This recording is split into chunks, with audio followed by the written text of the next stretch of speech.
Today we are going to read the next topic that is occurrence of metals, यानी earth में nature में जो है metal किस तरह से किस फॉर्म में पाया जाता है, फिर देन उसको किस तरह से अपन उसकी प्योर फॉर्म में निकालते हैं या अलग करते हैं। ठीक है, तो वो सारी बातें इसमें अपन पढ़ेंगे। तो earth crust is a major source of metals. आपको पता है अर्थ की मतलब अर्थ क्रस्ट जो अपर पार्ट है, इसके अंदर अपन अगर डिग करते हैं तो फिर बाद में उसमें अपन को मेटल्स मिलते हैं काफ़ी सारे। Sea water also contain some metals, some soluble salts such as calcium, sodium chloride, magnesium chloride etcetera. क्योंकि सी वाटर में सॉल्ट्स होते हैं, पानी खारा होता है, तो उसमें काफ़ी सारे सॉल्ट्स मिलते हैं, सोडियम क्लोराइड मिलता है, मैग्नीशियम क्लोराइड मिलता है। द एलिमेंट्स और compound which occur in naturally in earth crust are known as minerals. इसको आप अंडरलाइन कर लेना कि जो अपने अर्थ में अपने को क्या मिलता है, नेचुरली मिलते हैं अर्थ क्रस्ट में, उसे हम क्या कहते हैं, ठीक है, मिनरल्स कहते हैं। एलिमेंट्स और कंपाउंड्स विच अकर नेचुरली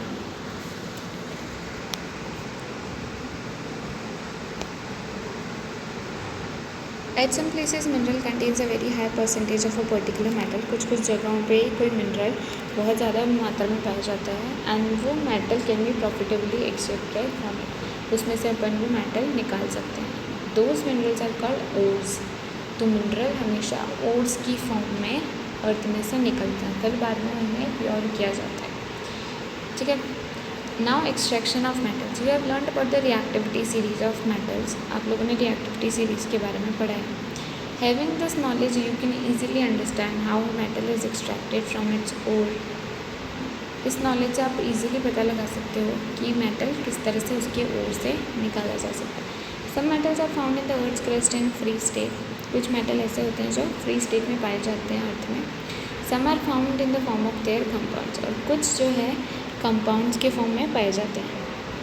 तो the metals at the bottom of the activity series are the least reactive. ये एक्टिविटी सीरीज जो आपकी 9th क्लास में भी आती है वो दे रखी है।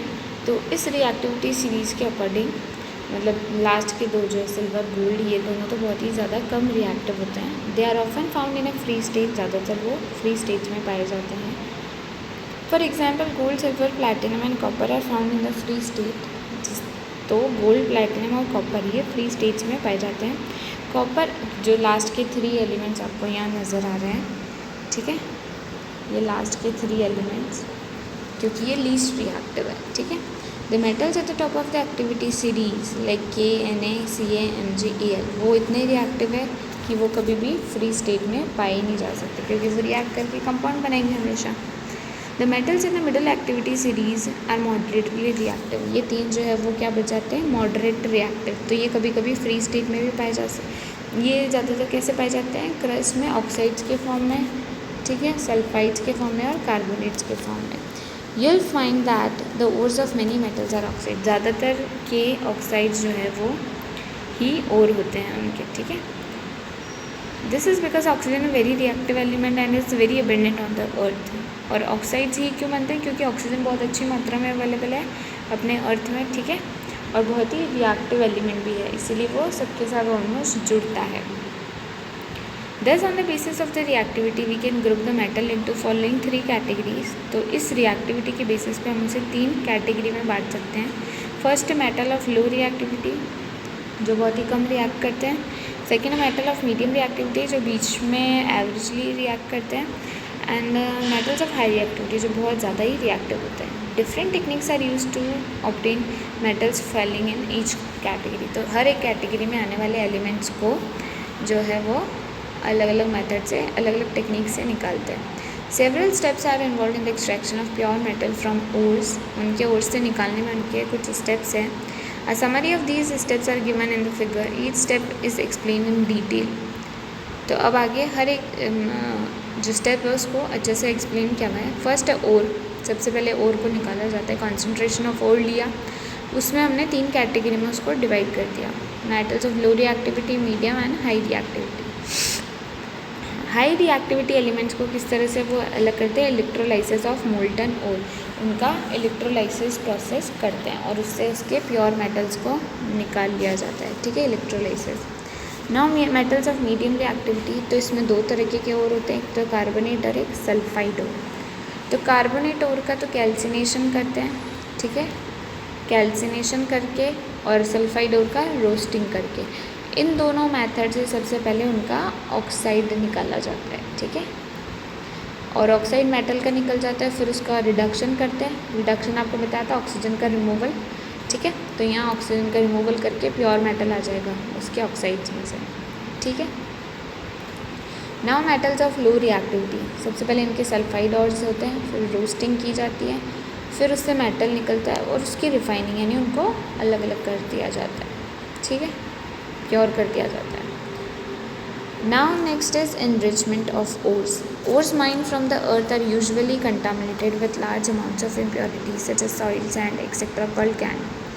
तो ओर्स जो होते हैं वो धरती पे से उनमें बहुत ज़्यादा जब निकाले जाते हैं तो लार्ज अमाउंट ऑफ इम्प्योरिटीज़ होती हैं उनमें, जैसे मिट्टी, सैंड, ठीक है, एक्सेट्रा कॉल्ड गैंग, इनको गैंग बोलते हैं हम।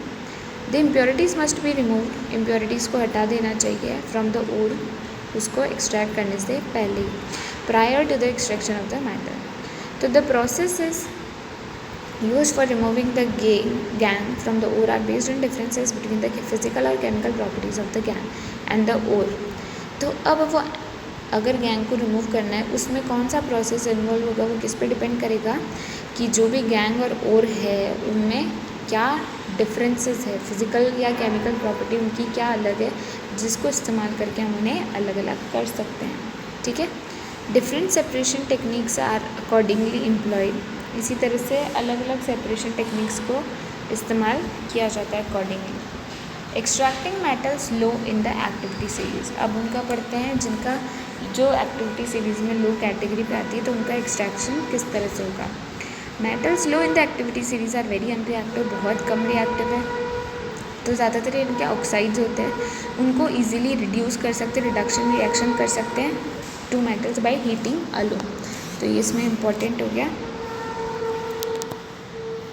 ठीक है, कि मेटल्स जो होते हैं एक्टिविटी सीरीज़ में लो होने की वजह से उन्हें सिर्फ हीट करने से ही उनके ऑक्साइड्स का रिडक्शन करवाया जा सकता है। फॉर एग्जांपल सिनेबार है, सिनेबार किसे कहते हैं, HDS mercury oxide, mercury sulphide को।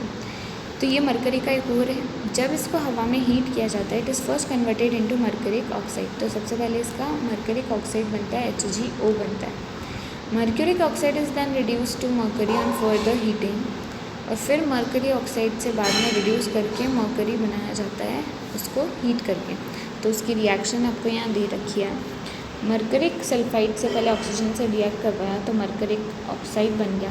नाउ इस मरकरिक ऑक्साइड को हीट किया तो इससे मरकरी, प्योर मरकरी हमको मिल गई। इसी तरह से सिमिलरली कॉपर का भी सल्फाइड के फॉर्म में एग्जिस्ट करता है, Cu2S, उसको हम पहले ऑक्सीजन के साथ रिएक्ट करवाते हैं तो Cu2 कॉपर ऑक्साइड बनता है सल्फाइड से, एंड देन इस ऑक्साइड को हीट कर देते हैं तो हमें प्योर कॉपर मिल जाती है, ठीक है। तो यही मेथड है जो उन एलिमेंट्स के लिए जो लो एक्टिविटी सीरीज़ में आते हैं। Now the next is extracting metals in the middle of the activity series, जो मिडल में आते हैं उनके लिए क्या टेक्निक है। मिडल में कौन कौन आता है, आयरन, जिंक, लेड, कॉपर, ये मॉडरेटली रिएक्टिव है। This are usually present as sulphides और कार्बोनेट्स इन नेचर। ये बातें आपको ध्यान रखनी कि कौन सा और किस फॉर्म में पाया जाता है, तो ये सल्फाइड्स एंड कार्बोनेट्स के फॉर्म में पाए जाते हैं, ठीक है। It is easier to obtain a metal from its oxide, मैंने अभी जैसा मैंने ऊपर पढ़ा था उसके ऑक्साइड से उसको प्योर फॉर्म में निकालना आसान होता है सल्फाइड्स और कार्बोनेट्स के बजाय, इसीलिए पहले रिडक्शन करने से पहले सल्फाइड्स एंड कार्बोनेट्स को उनके ऑक्साइड्स में बदल देना चाहिए। The sulphide oxides are converted into sulphide ores are converted into oxides by heating strongly in the presence of excessive. अब इन सल्फाइड्स को किस तरह से ऑक्साइड्स में बदला जाता है, इनको हीट करके ऑक्सीजन की प्रेजेंस में। This process is known as roasting. तो अभी जो अपन ऊपर पढ़ते हुए आ रहे थे रोस्टिंग मैथड लिखा था वो यही है, इसको आप अंडरलाइन कर लेना, बहुत इंपॉर्टेंट है ये, ठीक है, is known as roasting. The carbonate, अब सल्फाइड्स को ऑक्साइड्स में तो रोस्टिंग के थ्रू करते हैं, कार्बोनेट्स को किसके थ्रू करते हैं, carbonate ores are changed into oxides by heating strongly in the limited air, उसको लिमिटेड अमाउंट ऑफ एयर के प्रेजेंस में हीट करते हैं, ठीक है,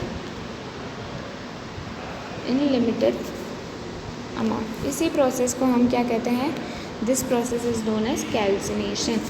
तो कार्बोनेट्स में अगर ऑक्साइड्स में बदलना है तो कैल्सिनेशन प्रोसेस होगा, और सल्फाइड्स को अगर ऑक्साइड्स में बदलना है तो रोस्टिंग प्रोसेस होगा।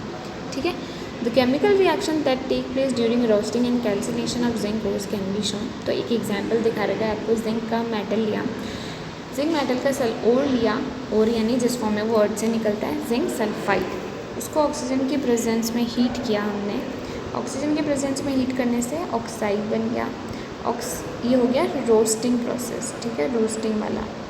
नाउ कैल्सिनेशन, इसके कार्बोनेट को हीट किया तो ये ऑक्साइड में बदल गया, ये हो गया कैल्सिनेशन प्रोसेस। ठीक है, the metal oxides are then reduced to corresponding metals by using suitable reducing agent such as carbon. बाद में अब ऑक्साइड बन गया तो इनका रिडक्शन कर दो, ईजी है, वही मैंने बताया था, रिडक्शन कर देंगे। इसका रिडक्शन किसके थ्रू करेंगे, कार्बन को यूज़ करेंगे। फॉर एग्जाम्पल लाइक जब जिंक ऑक्साइड को कार्बन के साथ हीट किया जाएगा, ZnO+C जो रिएक्शन दे रखी है ये, तो क्या बन जाएगा, जिंक मेटल प्योर मिल जाएगा और CO carbon monoxide gas release हो जाएगी। ठीक है, तो ये है रिड्यूसिंग एजेंट के थ्रू रिड्यूस करना जिससे हमें प्योर मेटल मिल जाए।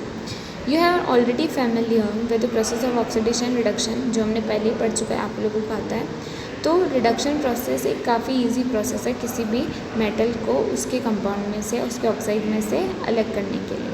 ठीक है, besides using carbon, carbon use करने के अलावा हम ऑक्साइड्स, मेटल ऑक्साइड से मेटल किस तरह से बना सकते हैं, समटाइम्स डिस्प्लेसमेंट रिएक्शन को भी हम यूज़ कर सकते हैं। ठीक है, the highly reactive metal such as sodium, calcium, aluminium, ये रिड्यूसिंग एजेंट की तरह यूज़ होते हैं because they can displace metals of lower activity. ठीक है, तो हाई रिएक्टिविटी वाले को यूज़ करेंगे इसमें ताकि वो लो रिएक्टिविटी वाले को इसकी जगह से हटा दे। इसका एग्जांपल है मैंगनीज और dioxide is heated with aluminium powder. तो मैंगनीज डाइऑक्साइड में से हमें मैंगनीज निकालना है, ऑक्साइड रिमूव करना है, उसके लिए हम क्या करते हैं, इसको एल्यूमिनियम पाउडर के साथ हीट कर देते हैं। ठीक है, हीट कर देते हैं तो जिससे क्या बन जाता है, प्योर Mn हमको मिल जाता है और एल्यूमिनियम ऑक्साइड निकल जाता है। Can you identify the substance that are getting oxidise and reduce. Easy है बहुत, आप लोग हमेशा करते आए हो ये वाली चीज़। तो यहाँ पे MnO2 में से तो ऑक्सीजन निकल रहा है, तो इसका तो रिडक्शन हो रहा है Mn में, और एल्यूमिनियम में ऑक्सीजन गेन हो रहा है तो इसका ऑक्सीडेशन हो रहा है। ठीक है, समझ में आ गया। नाउ दिस डिस्प्लेसमेंट रिएक्शन जो हो रही है वो हाईली एक्सोथर्मिक है, काफ़ी हीट निकलती है इनमें। तो इतनी हीट निकलती है कि जो मेटल हमें मिलता है वो मोल्टन स्टेट में यानी पिघले हुए फॉर्म में मिलता है। In fact the reaction of iron third oxide, इसी मतलब चीज़ का एक यूज़ भी है इतनी हीट निकलने का कि जब रेलवे ट्रैक्स में क्रैक्स वगैरह हो जाते हैं तो वहाँ पे क्या करते हैं, वो आपको पता है आयरन ऑक्साइड डालते हैं उसमें एल्यूमिनियम के साथ। ठीक है, एल्यूमिनियम के साथ आयरन ऑक्साइड डालते हैं तो वही डिस्प्लेसमेंट रिएक्शन होगी, एल्यूमिनियम ऑक्साइड बनेगा। ठीक है, जो यहाँ नीचे आपको रिएक्शन में दिखा भी रखा है। ठीक है, तो इतनी ज़्यादा रिएक्शन निकलती है इसलिए इसको थर्मेट रिएक्शन भी बोलते हैं, और ये रेलवे ट्रैक्स में क्रैक्स कहीं आ जाते हैं तो उसे जोड़ने के काम आती है। ठीक है, तो ये एक इम्पॉर्टेंट है, इसको आप ध्यान रखोगे, अंडरलाइन कर लेना, इम्पॉर्टेंट लिख लेना।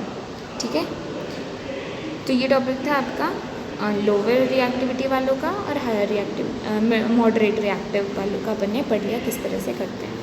लोअर में तो इजी ऑक्साइड्स के फॉर्म में होता है तो उनको रिडक्शन प्रोसेस के थ्रू हटा दो, और मॉडरेट में वो सल्फाइड्स और कार्बोनेट्स में पाए जाते हैं, इसलिए उसके दो प्रोसेस, रोस्टिंग एंड कैल्सिनेशन, तो उस प्रोसेस के थ्रू जो है वो आप उनको हटा सकते हैं। ठीक है, ऑक्साइड्स में बदल के फिर उनका रिडक्शन करके मेटल को प्योर फॉर्म में ला सकते हैं।